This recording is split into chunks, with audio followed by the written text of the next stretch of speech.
A turma da esquerda está fazendo mau barulho em cima disso. Os fiscais do Ministério do Trabalho, que atuam diretamente nessa área e ligada ao campo, em 17 estados do país resolveram cruzar os braços. A gente não quer mais. E eu conversei com setores ligados ao campo que, obviamente, estão bastante, mais do que chateados, né? Estão soltando fogo pelas ventas, como eu disse ontem, porque na verdade não é absolutamente nada disso. Não é nada disso.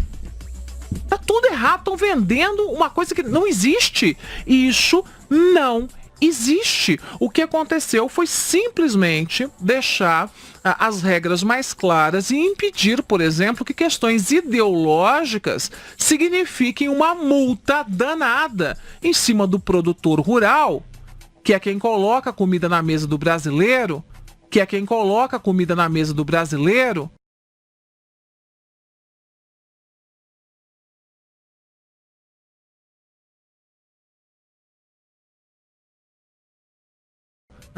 E que ele entra numa lista negra, de escravocrata, o homem que está escravizando, tá? Eu tenho exemplos aqui, tá? Eu tenho exemplos aqui, tá? Eu tenho exemplos aqui, inclusive, olha, tem um produtor rural que me disse o seguinte, olha, eu vou dar só um exemplo, né? A lei do menor aprendiz. Chegou um fiscal na minha empresa, uma outra empresa dele, ele também é produtor rural. E o fiscal disse, você tem que colocar 15% de menor aprendiz nessa empresa. Agora. E ele falou, mas como?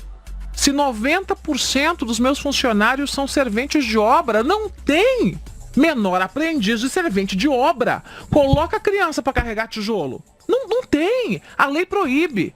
Então tem umas coisas que são completamente malucas. O patrão vai lá e negocia com o funcionário. Olha, meu filho, você vai da fazenda, né? Da fazenda, da pequena propriedade, você vai almoçar em casa, né? Ou vocês vão se juntar e vão almoçar na casa aqui, né? De um dos funcionários da fazenda. Não pode. Tem que ter um refeitório assim, assim, assim, assado.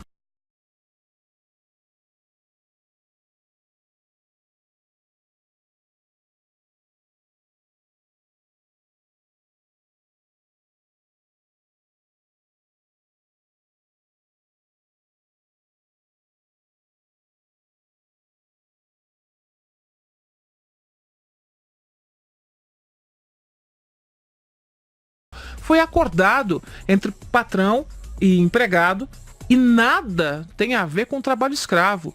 Então, do mesmo jeito que empresário é demonizado nesse Brasil, o produtor rural de verdade, que é quem cuida do meio ambiente, produtor rural precisa do meio ambiente, minha gente. Senão, não produz.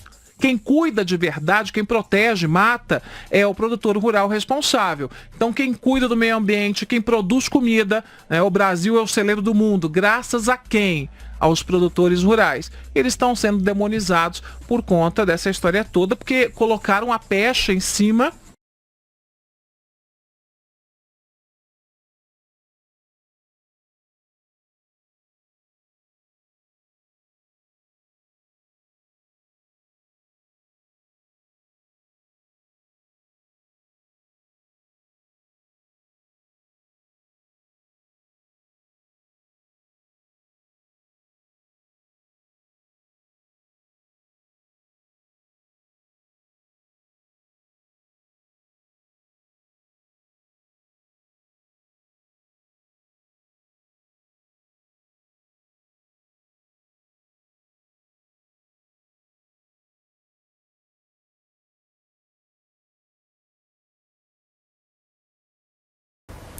E é uma tragédia hoje que a gente tem essa noção de não. Criança tem que ficar, criança, adolescente tem que ficar na escola só com crianças da idade dele, fazendo tarefas totalmente sem sentido, como a pecinha de teatro da peça do livro do Machado de Assis, ou o cartazinho do trabalho, ou o negocinho da esponja, certo? Ele tem que ficar fazendo isso até os 17 anos de idade, certo? E daí a gente sai e fala, vai pro mundo, filha, vai. Agora você sabe tudo que você precisa pro mundo, vai a propósito do que você quer fazer na sua vida. E isso é um método idiota. É isso, esse o meu argumento de maneira geral. Vamos conversar sobre isso. Depois de uns 10 anos de idade, mais ou menos qualquer criança vai exibir algum tipo de interesse em alguma pequena coisa, ok? Seja ela gosta de skate, ela gosta de Lego, ela gosta de... eu quando eu tinha 12 anos, mais ou menos, eu achava mecânica, forja, tipo, trabalho com metais, eu achava isso legal, porque eu vi um monte de documentários. Bichinhos, algum interesse no mundo essa criança vai ter de alguma forma, mano. É impossível que não tenha. O meu ponto é, transforma isso em alguma atividade produtiva. Fala, ó, você acha isso legal, você tem interesse genuíno nisso, certo? Então que tal você passar 3 horas por dia, 3 horas por semana, 3 dias por semana, trabalhando em algum lugar que lida com isso. Para você, ó, você já tem um interesse, então não vai ser assim um saco. E você não tem que fazer isso assim por 5 anos da sua vida, ok? Você pode fazer isso por 3 meses e depois faz outra coisa. Ou você faz 3 meses e daí não fica 3 meses. Enfim, não precisa ser uma coisa fixa. Eu tô dizendo assim, ser bem intermitente. Para não ficar chato, não ficar maçante.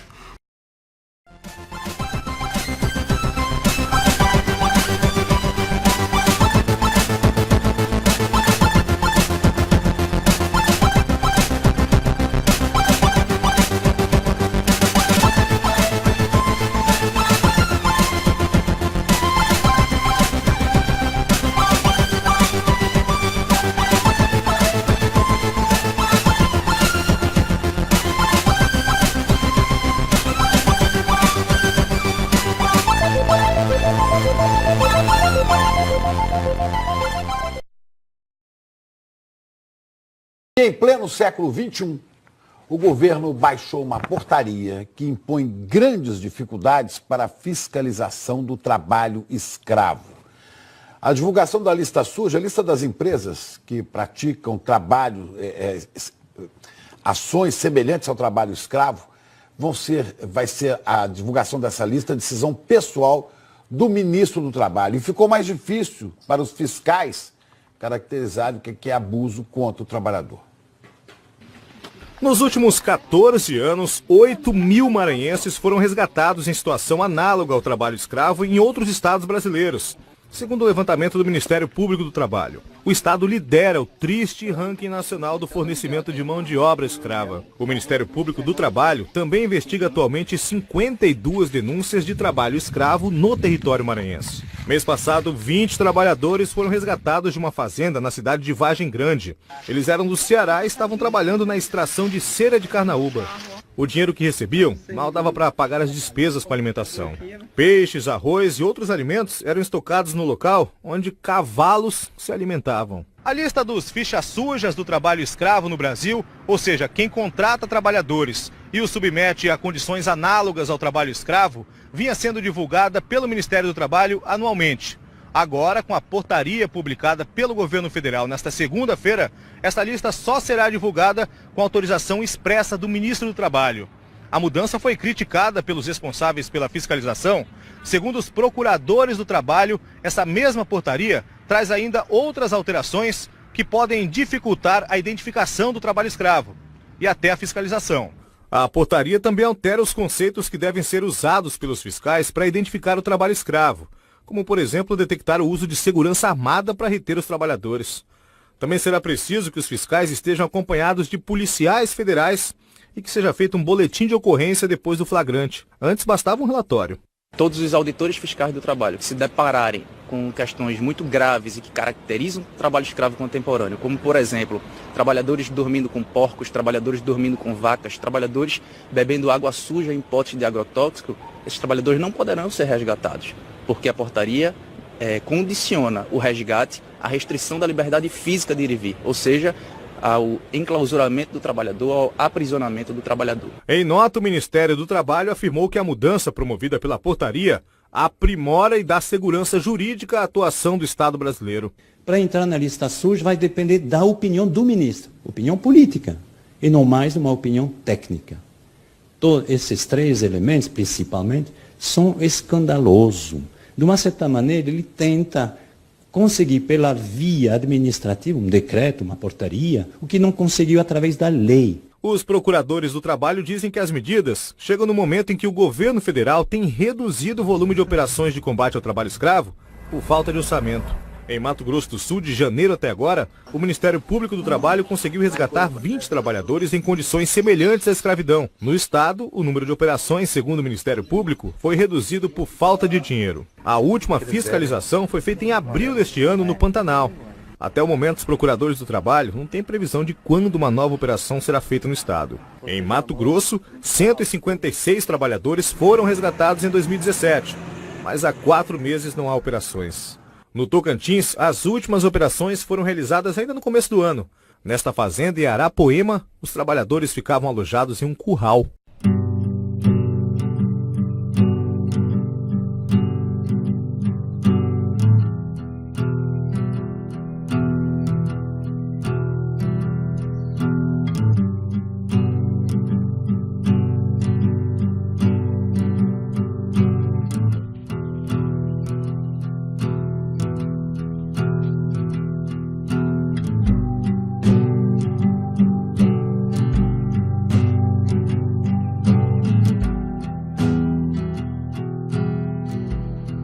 Meu nome é Wagner, eu venho de uma cidade do interior da Bahia. Meus pais são de lá e eu vivi a minha infância lá, chamada Rodelas, fica no norte da Bahia, entre Bahia e Pernambuco. E eu, cara, cresci nessa cidade, eu cresci vendo gente trabalhando em situações muito ruins, assim, no campo, assim, na lavoura e tal, gente que trabalhava sem receber, trabalhava por comida, trabalhava por um lugar para dormir, não tinha nenhuma carteira de trabalho, uma coisa que nem sonhava, isso não existia. E o que foi muito impressionante para mim, porque eu achava que era normal as pessoas trabalharem assim. Eu achava normal, assim. Meus tios eram agricultores, tinham pessoas que chamavam os meieiros, que trabalhavam lá na roça, na fazenda dele, trabalhavam porque aí plantavam, tinha um pedacinho que eles plantavam lá, que eles colhiam e tal, para eles. Da perspectiva de vocês, que são 2 homens que viveram isso na pele, isso deve ter sido uma descoberta muito mais forte, né? Em que momento vocês entenderam que vocês estavam sendo escravizados?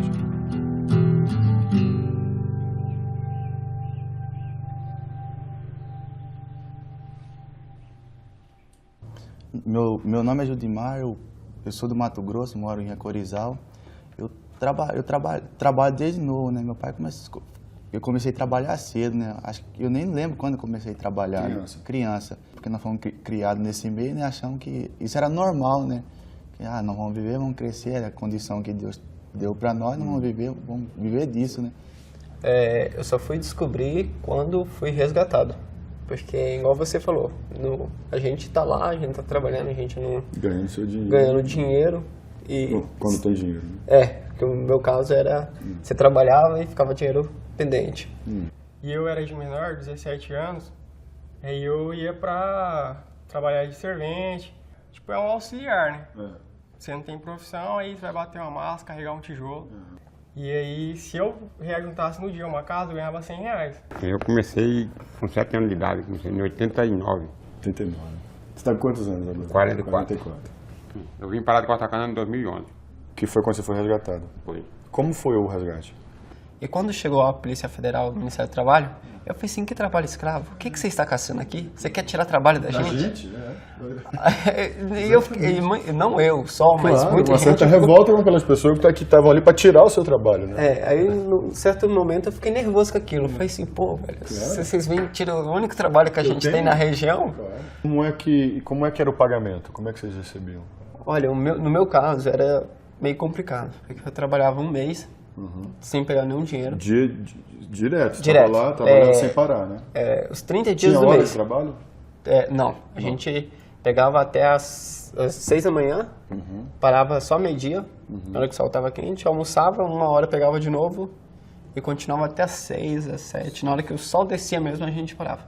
A hora do cara sair do alojamento era 1 hora da manhã. Sai 1 hora da manhã, sai para trabalhar 1 hora da manhã.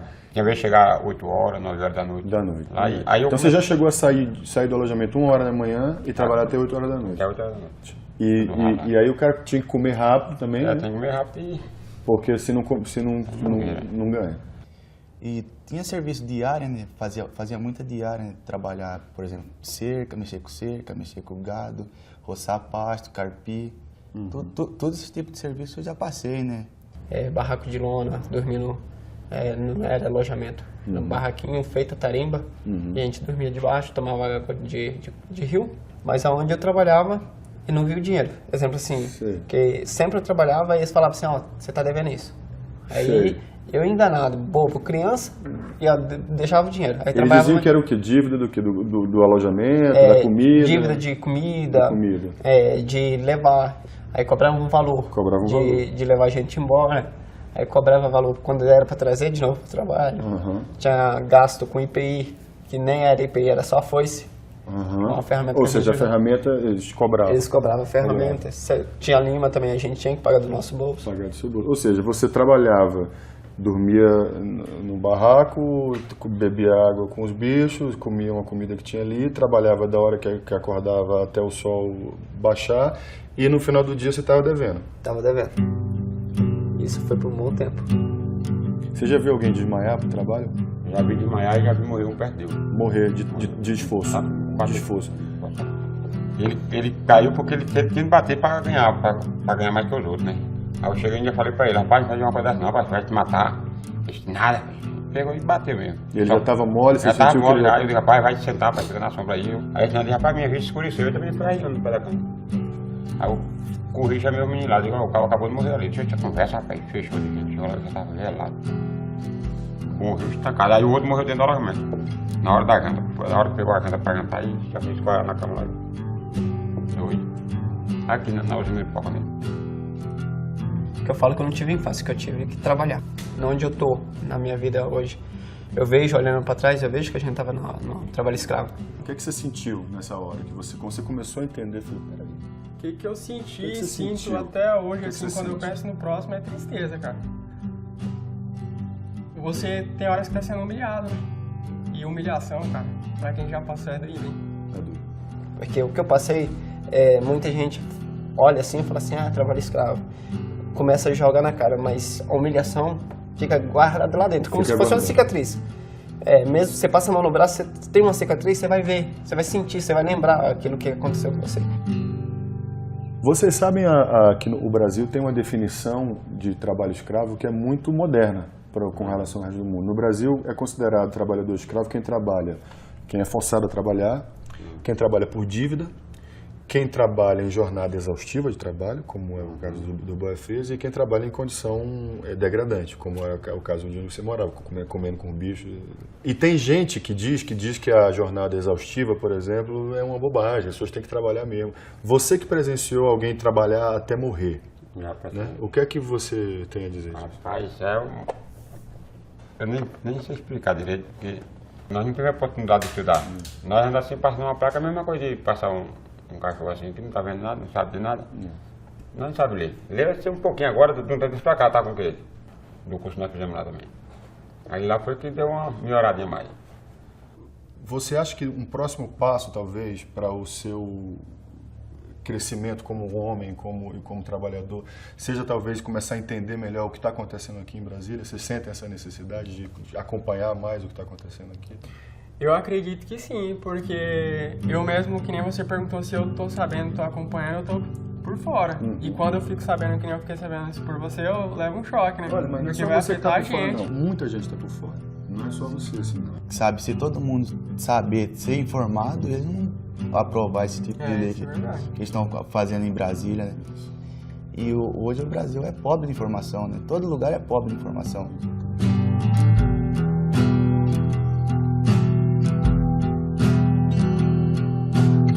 Prazer conversar com você. Obrigado. Prazer. Obrigadão.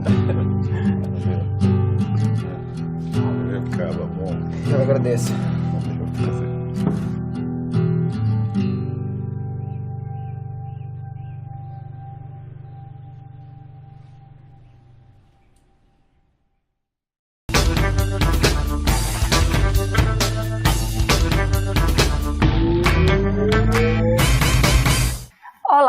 No programa Justiça do Trabalho de hoje, nós vamos falar sobre o trabalho escravo contemporâneo. O Tribunal Regional do Trabalho do Ceará realizou no mês de outubro o primeiro seminário cearense de trabalho decente. Entre os temas debatidos estiveram o trabalho escravo, o trabalho infantil e o meio ambiente de trabalho. E para falar mais sobre o trabalho escravo nos dias de hoje, nós temos como convidados aqui no estúdio o coordenador de fiscalização rural da Superintendência Regional do Trabalho e Emprego, Sérgio Carvalho, e a procuradora do Trabalho do Ministério Público do Trabalho de São Paulo, Cristiane Vieira Nogueira. Sejam bem-vindos. Obrigada. Obrigado. Bom, agora a gente vai conferir uma reportagem sobre o tema. Trabalho escravo contemporâneo. Esta expressão, apesar de ser recente, remete a um modelo antigo de exploração de mão de obra. É interessante observar que, alguns anos atrás, o trabalho escravo era mais situado em regiões muito pobres, ou em estados com pouco índice de desenvolvimento, como Maranhão, Pará. Mas hoje, com a onda imigratória, nós vemos muitas situações de trabalho escravo no Rio de Janeiro, em São Paulo, no Rio Grande do Sul. Então é necessário compreender essa nova ótica e fazer uma política pública eficaz a respeito do assunto. A versão moderna do trabalho escravo é tão preocupante quanto o modelo antigo de escravidão que perdurou centenas de anos no Brasil colônia. De um jeito ou de outro, é possível identificar sinais de trabalho desumano, como, por exemplo, jornada exaustiva e abusiva. Este problema é realidade em muitos lugares do Brasil, inclusive no Ceará. O presidente do Sindicato da Alimentação revela que neste ramo é fácil observar diferentes tipos de exploração. É muito visível a questão da exploração nessa nossa categoria. Uma categoria que trabalha em torno de mais de 15 horas, né? O sindicato não dá trégua nesse processo, mas nós detectamos onde tem muitas empresas aqui no estado, onde tem pessoas que ainda não têm sua carteira assinada. Dessa forma, não é pago décimo, não é pago férias, não é pago...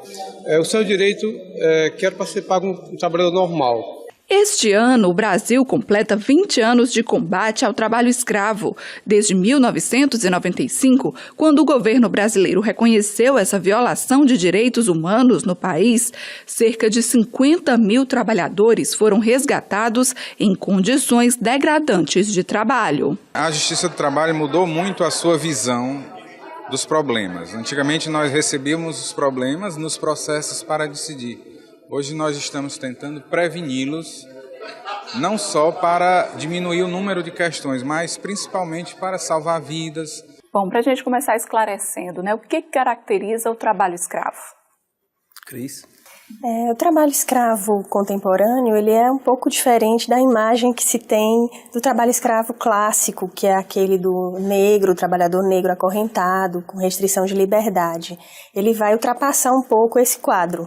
Ele está descrito no artigo 149 do Código Penal, mas também em outros instrumentos normativos há a proibição desse tipo de exploração, como na Constituição, que proíbe o tratamento desumano e degradante, as convenções da OIT, Protocolo de Palermo. Agora, especificamente, a descrição do trabalho escravo contemporâneo está no 149 do Código Penal e vai abranger, além da restrição de liberdade, que é essa do trabalho escravo clássico, a servidão por dívida, a jornada exaustiva, retenção de documentos e as condições degradantes, que é o que a gente normalmente encontra nas inspeções do Ministério do Trabalho e Emprego, Ministério Público do Trabalho, Brasil afora. São violações à dignidade do trabalhador. Eu acho que é interessante colocar é que, às vezes, o conceito pode distanciar um pouco a realidade do trabalhador. Na verdade, o trabalho escravo está muito presente no dia de hoje, em todas as partes do Brasil, em todas as atividades econômicas. Aqui no Ceará também nós temos vários casos de trabalho escravo. Até na semana passada nós tivemos 2 resgates de trabalho escravo, tanto no meio rural como no meio urbano. Então, é uma realidade muito próxima, a gente tem que ter muito cuidado com isso, porque não é uma coisa dos grotões do Brasil. Ela está presente tanto na cidade como no campo. Era isso que eu ia questionar até, assim, se realmente era mais comum encontrar esse tipo, se hoje, na verdade, é mais comum encontrar esse tipo de trabalho no interior, no meio rural, ou se na cidade também existem muitos casos? Sim, de uns anos para cá tem aumentado o número de resgates nas cidades, no trabalho escravo em meio urbano. Em São Paulo, por exemplo, a gente encontra diuturnamente nas confecções, na indústria têxtil, as oficinas de costura com migrantes sul-americanos, e em todo o Brasil, na construção civil, né? É algo que vem aumentando muito com as grandes obras de infraestrutura, a necessidade de migração de trabalhadores, os municípios em que essas obras vão ser construídas não têm condições, não têm mão de obra suficiente, é necessário trazer trabalhadores de outros locais. Só que esses trabalhadores são transportados em péssimas condições, alojados em condições degradantes, então não é algo que está restrito ao sertão do Brasil, em fazendas isoladas. Existe também, continua acontecendo, mas também está aqui no dia a dia urbano, das grandes cidades e das pequenas cidades também. Até 2012, era predominantemente rural o número de trabalhadores resgatados. A partir de 2013, a construção civil e a indústria têxtil, o número de resgatados nesses dois setores superaram os resgates no meio rural. E aqui, como eu falei anteriormente, nós tivemos na semana passada o primeiro resgate de uma atividade tipicamente urbana, que é a construção civil, trabalhadores que estavam executando trabalho para a construção dentro do programa Minha Casa Minha Vida, do governo federal, no município de Ibiapina, na Serra da Ibiapaba. Sérgio, aqui no Ceará também, como em outros estados do Nordeste, são também polos que mandam trabalhadores para fora, daqui para o sul e sudeste, para a colheita de tomate, erva mate, determinadas culturas e construção civil também. Então, a origem tá muito ligada à questão do migrante, tanto o migrante interno como o migrante externo. Nesse caso de Ibiapina, eram trabalhadores que tinham sido aliciados no Rio Grande do Norte e trazidos para cá de forma clandestina, inclusive um menor.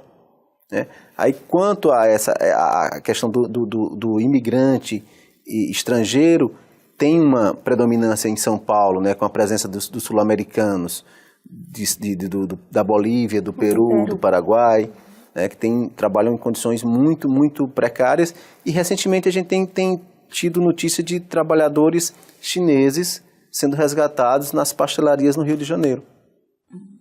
Então acontece tanto, com imigrantes de países, de outros países, quanto também até aqui dentro mesmo que a migração, ela envolve a vulnerabilidade. São pessoas que estão em busca de melhores condições de vida e de trabalho, então saem para outros lugares em busca dessa melhoria de vida e se encontram em situação de vulnerabilidade, pouco dinheiro, em busca de emprego, então acabam sendo vítima desse tipo. É algo que permeia o trabalho escravo rural, urbano, nessas diversas atividades. A falta de opção, de condições desses trabalhadores.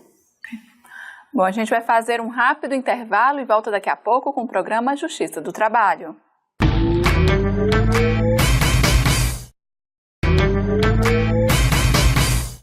Voltamos com o programa Justiça do Trabalho, hoje falando sobre o trabalho escravo contemporâneo. Bom, no bloco anterior a gente citou alguns casos e falou desse problema da imigração, Mas, por exemplo, nesses casos que aconteceram recentemente aqui no Ceará, em que condições, como é que se chegou a esse caso, de trabalhadores em situação de escravidão e em que situação eles estavam? Nos dois casos, a situação muito precária, diferentemente dos casos anteriores, foram denúncias, que é uma coisa rara aqui no Ceará. A gente tem muita dificuldade de chegar nesses locais por falta de denúncia. O que acontece diferentemente em outros estados, como o Pará, que tem uma rede de proteção talvez maior, tem a CPT que faz todo esse trabalho de denúncia. Aqui no Ceará a gente tem essa carência, não recebe denúncia nem do trabalhador, nem do sindicato, nem dos demais órgãos da sociedade civil. Mas nesses casos foram trabalhadores que denunciaram e a gente conseguiu chegar a tempo nos locais. A situação dos trabalhadores, no caso de Ibiapina, eles estavam alojados de forma muito precária nas próprias casas ainda em construção, sem instalações sanitárias, sem instalações elétricas, sem água potável, tinha um menor, As condições eram alojamento muito sujo.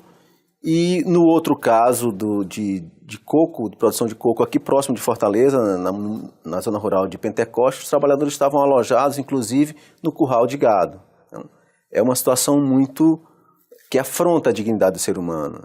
Não é nem para o animal, imagine para um ser humano.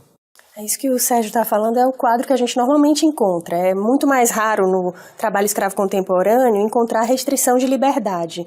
O que a gente encontra, na maior parte dos casos, são as condições degradantes, que é a violação à dignidade do trabalhador com desrespeito à saúde, segurança. Então, são alojamentos péssimos, normalmente, assim, as piores condições de camas e banheiros, não tem banheiros, no rural isso é clássico, se utiliza os riachos e a água que o gado também utiliza, para beber água também, água suja, acondicionada em vasilhames de agrotóxicos.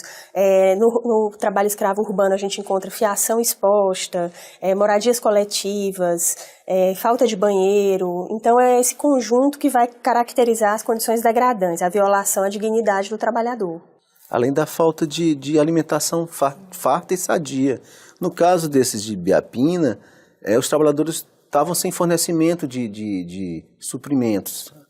Foi preciso que a equipe exigisse do responsável que pagasse alimentação, almoço e janta nos restaurantes da região, porque eles estavam sem fornecimento de alimento. Alimentação feita de forma precária, e aí isso em conjunto com jornada exaustiva, porque é pagamento por produção na maior parte dos casos, então o trabalhador tem que produzir muito para ganhar um mínimo, a servidão por dívida, que normalmente essas vagas são compradas, são pagas pelo trabalhador e vai sendo descontada a viagem, a fornecimento de material de alimentação, de higiene pessoal. Então, tudo isso vai sendo anotado e descontado no final do mês do salário do trabalhador, que muitas vezes continua em dívida. Então, é esse conjunto aí que vai caracterizar o trabalho escravo contemporâneo.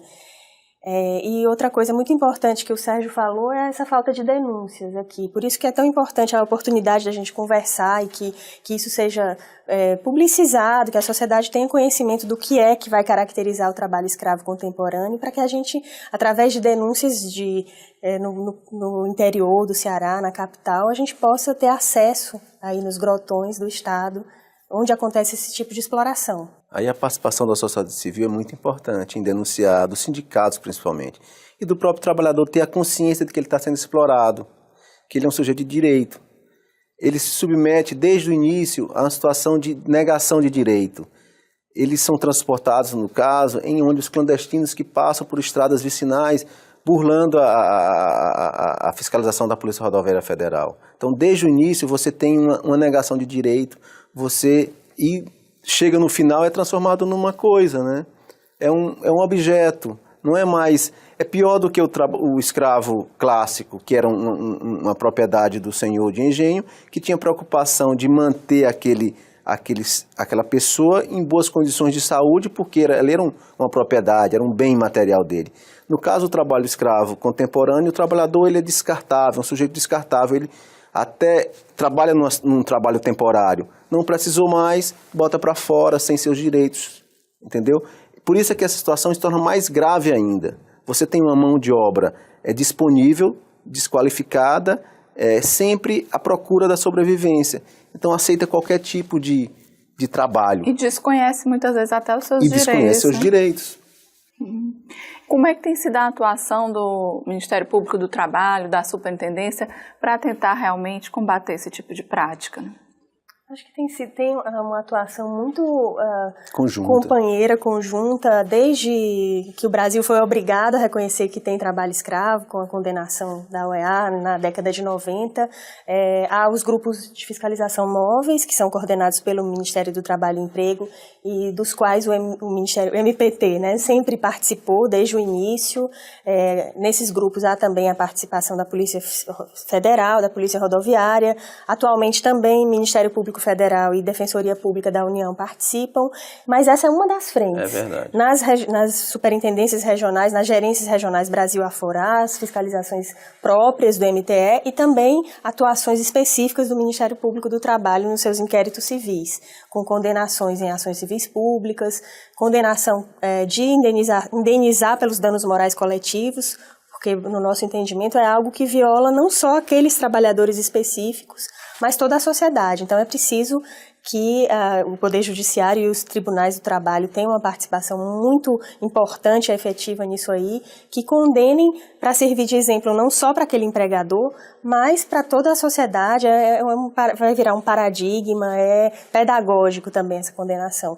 E também a responsabilização na cadeia produtiva, porque o que a gente verifica no dia a dia é que esses pequenos intermediários, o oficinista boliviano, o trabalhador rural que arregimentou aqueles trabalhadores, não são os grandes responsáveis por essa exploração. Então, a Justiça do Trabalho, o sistema de justiça trabalhista tem conseguido avançar na responsabilização das pontas das cadeias produtivas, e isso é essencial. Apesar da impunidade de ser um dos motivos da causa do trabalho escravo ainda nos dias de hoje. Mas aqui no Ceará, Camila, a gente tem uma parceria muito grande com o Ministério Público do Trabalho. A repressão ao crime, ela é eficiente. O que está faltando é um trabalho de prevenção, de formação de trabalhadores, de forma que a gente possa quebrar o ciclo do trabalho escravo. Por que é que o trabalhador resgatado hoje, amanhã ele pode voltar de novo ser um trabalhador escravizado? Porque ele precisa de uma rede de proteção, ser qualificado, ser protegido pelo Estado. E aqui a gente precisa também fazer o dever de casa, fortalecendo a COETRAI, que é a Comissão Estadual de Erradicação do Trabalho Escravo, criando programas de qualificação e reinserção desses trabalhadores no mercado de trabalho. E a gente já tem exemplos e modelos reconhecidos em outros estados. E a gente trouxe e propôs perante a COETRAI de implantar esses programas aqui. E esperamos implantar nos próximos dias, nos próximos meses. Então, no trabalho escravo, é muito importante essa questão da fiscalização, né? Mas fala muito da falta de auditores para fiscalizar, é uma carência, é uma das dificuldades que tem sido encontrada para se combater esse tipo de prática? Com certeza. Camila, a gente está hoje vivendo um momento muito difícil. Nos últimos 20 anos, estamos com o menor número de auditores fiscais no Brasil inteiro. Então, não existe combate ao trabalho escravo sem a fiscalização. Por um lado, você tem um projeto, um modelo de combate ao trabalho escravo com reconhecimento internacional, com um modelo eficiente que é exportado para outros países, mas, por outro lado, o Estado não está repondo o número de auditores fiscais necessário para que a gente possa ter um trabalho seguro, evite acidentes de trabalho, combate ao trabalho infantil, combate ao trabalho escravo. Inclusive, o Brasil foi denunciado junto à OIT por descumprir uma convenção internacional de não manter uma inspeção do trabalho em condições adequadas e com a quantidade de auditores fiscais que o Brasil precisa hoje. Hoje, para você ter uma ideia, enquanto que o IPEA indica que seriam necessários cerca de 8.000 auditores fiscais, estamos com 2.500 no Brasil inteiro. Muito pouco, né? Bom, agora a gente vai fazer mais um rápido intervalo e volta daqui a pouco com o programa Justiça do Trabalho.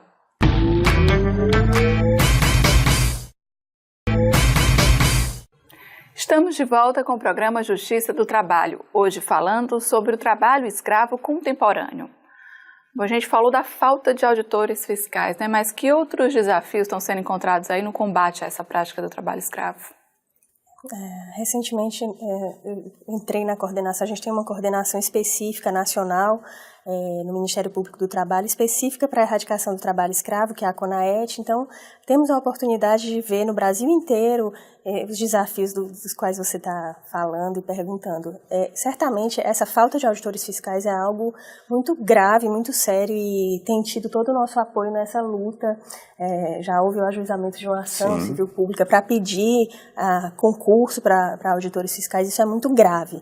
Mas há um conjunto de questões como a terceirização indiscriminada, por exemplo. Sempre que há terceirizações, em todas essas atividades econômicas que a gente comentou, se verifica várias camadas na cadeia produtiva. Então, é nessa camada final, essa pulverização da força de trabalho, que se encontram as condições precárias e degradantes. O Sérgio mencionou também as COETRAIs, né, a articulação Estado e sociedade civil, isso é muito importante também. não só para denunciar, mas para fazer toda essa rede de proteção que vai fazer o trabalho preventivo e também de reinserção após o resgate desses trabalhadores, o que fazer com eles, para onde direcionar para que isso não se repita. Então, o fortalecimento dessas comissões estaduais, municipais, em São Paulo há uma comissão municipal e foi aprovado um plano municipal para a erradicação do trabalho escravo. Isso seria muito interessante de ser construído aqui no Ceará, como em outros estados que ainda não tem. Então, utilizar os instrumentos que nós já temos e fazer jus a esse modelo que o Brasil representa no mundo inteiro como modelo de erradicação, de luta, de combate ao trabalho escravo. Além da terceirização, né? Sim. Que tem um projeto de lei no Congresso Nacional que está abrindo a porteira da terceirização no Brasil. Isso é um duro golpe para quem combate o trabalho escravo. Tanto o trabalho escravo como a precarização como um todo das relações trabalhistas. Você terceirizar no Brasil significa mais acidente de trabalho, mais infração trabalhista, mais trabalho escravo. A gente tem muito medo que isso vá adiante, assim como a mudança do conceito de trabalho escravo, que é outro golpe muito forte nessa nossa luta de erradicar o trabalho escravo no Brasil. As violações à lista suja, né? A suspensão da lista suja, a lista de empregadores que exploram mão de obra análoga de escravo, que era publicada pelo MTE de 6 em 6 meses e que recentemente, em dezembro passado, o STF suspendeu e as entidades, as entidades da sociedade civil e do próprio Estado têm solicitado ao MTE por meio da Lei de Acesso à Informação e têm dado publicidade por essa via, porque é essencial que a sociedade toda, que as pessoas tenham conhecimento de quem explora esse tipo de mão de obra e os bancos também para financiar, porque é outra via de combate também, atuar pelos financiadores, que os financiadores não banquem projetos e empresas que exploram mão de obra análoga de escravo. Então são leis que estão indo meio que na contramão, né? Vamos dizer assim, desse Mas nós temos leis também que vão no mesmo objetivo de erradicar o trabalho escravo. Em São Paulo, acho que a Cristiane pode dar mais detalhe. Tem uma lei aprovada na Assembleia Legislativa Paulista que caça o registro do estabelecimento que for flagrado, explorando trabalho escravo, e proíbe que aquele sócio abra um novo estabelecimento no mesmo ramo entre 10 anos. Eu não sei a efetividade dessa lei, mas seria interessante que a gente copiasse esses modelos de outros estados para cá, para o Ceará. A gente não precisa inventar a roda. Tem experiências em outros estados, como tem no Mato Grosso com relação à reinserção de trabalhadores no mercado de trabalho, como também na Assembleia Legislativa Paulista com a criação de uma lei que inibe o mau empregador. É uma lei que já tem sido replicada em outros estados, ela é recente, então não houve ainda o primeiro caso. Estamos aguardando, inclusive nas ações posteriores à aprovação da lei, a gente já incluiu nos pedidos a cassação do ICMS no plano estadual das empresas encontradas violando, explorando trabalho escravo. É muito interessante. Seria mais uma forma de punir, né? Hoje o que acontece com essas empresas que são encontradas praticando o trabalho escravo? A gente tem as punições administrativas, que são os autos de infrações lavrados durante a ação fiscal, onde se constata o trabalho escravo. Daí é feito um relatório circunstanciado que é encaminhado para o Ministério Público do Trabalho, Ministério Público Federal, para tomar as medidas judiciais cabíveis, que aí passa para outra esfera. E ao final desse processo a inclusão na lista suja. Exatamente. Né, aí depois a atuação do Ministério Público do Trabalho, ou federal, no âmbito criminal ou trabalhista. Do ponto de vista do MPT, se propõe a assinatura de TACs, de termos de ajustamento de conduta, por meio dos quais a empresa vai regularizar, assumindo uma série de obrigações de fazer e pagando indenização pelos danos morais coletivos. Se a empresa não concordar, não quiser espontaneamente aderir a essa regularização, a gente propõe ações civis públicas na Justiça do Trabalho para condenar, que a Justiça do Trabalho condene essas empresas nessas obrigações e nesse pagamento. Então, uma forma também, no final, é recorrer à Justiça do Trabalho para ter esses direitos, né, garantidos. Sim. E hoje, para denunciar, né, a gente fala um pouco assim que existe pouca denúncia, né, a gente já citou isso aqui no programa, mas as pessoas podem denunciar por meio de quê? É sigiloso? Porque as pessoas às vezes também têm medo, né, assim, um certo receio, a gente Você pode denunciar, a gente garante o anonimato, Tem o Disque 100, que funciona no Brasil inteiro, é gratuito, que é um telefone da Secretaria de Direitos Humanos da Presidência da República, assim como pode denunciar diretamente às agências do Ministério do Trabalho, Superintendência, a Polícia Civil ou Federal, o sindicato pode denunciar, a igreja, sua associação de bairro. Não pode ficar escondendo um crime como o trabalho escravo. Ok. Bom, agora a gente vai conferir o quadro Julgamentos. Vamos acompanhar o resultado de mais um julgamento das turmas do Tribunal Regional do Trabalho do Ceará. Os desembargadores da segunda turma do Tribunal Regional do Trabalho do Ceará condenaram o município de Fortaleza a pagar direitos trabalhistas devidos por uma empresa terceirizada a uma socióloga. A empregada foi contratada pela Associação Beneficente Cearense de Reabilitação para prestar serviços na área de saúde e não recebeu aviso prévio, 13º salário, férias, além de 10 meses de salários atrasados. O município de Fortaleza defendia que era incabível ser responsabilizado pela dívida trabalhista da empresa terceirizada e afirmava não reconhecer os serviços prestados pela trabalhadora.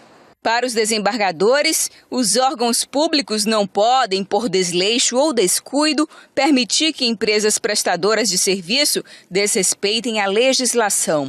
Era dever da prefeitura fiscalizar o contrato, inclusive no que diz respeito aos direitos trabalhistas. Como a empresa terceirizada não cumpriu as obrigações, os desembargadores da segunda turma do TRT reconheceram a responsabilidade subsidiária do município de Fortaleza, que vai pagar os direitos da trabalhadora. Da decisão ainda cabe recurso. O Tribunal Regional do Trabalho do Ceará possui 3 turmas e um pleno. O julgamento das turmas acontece na sede do TRT, que fica na Avenida Santos Dumont 3384, na Aldeota. Bom, obrigada pela participação dos senhores no programa de hoje. Obrigado. O programa Justiça do Trabalho fica por aqui. Mais informações sobre o TRT Ceará no site www.trt7.jus.br. Você também pode tirar dúvidas sobre direitos trabalhistas no programa Minuto do Trabalho, transmitido pela Rádio CBN todos os dias. O programa Justiça do Trabalho está disponível no nosso site. Você pode participar com dicas e sugestões.